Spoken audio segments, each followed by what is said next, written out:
Find the area of the given triangle. Now this triangle we can see has a side, we know a side, we know the angle between two known sides. So that condition there is known as SAS, an angle sandwiched between two sides, SAS.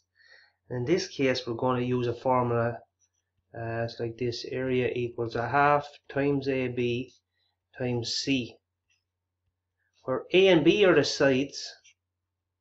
That's the length of a side A, that's the length of a side B, side lengths, and this here is the angle, the size of the angle in degrees, angle between the two sides.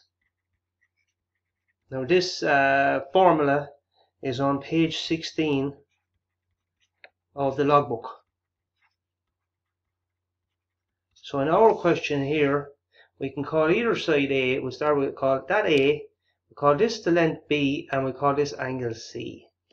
So the area is going to be equal to a half multiplied by the size of length A, what's that? That's 8, multiplied by 12, multiplied by the sine of the angle between them, which is the sine of 30 degrees.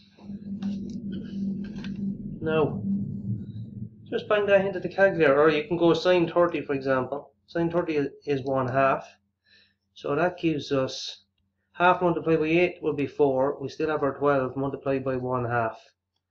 12 multiplied by a half will give us 6, so 4 multiplied by 6 equals 24, and our side length is in centimeters, so we're dealing in area, so it's going to be centimeters squared. That's the area of that triangle.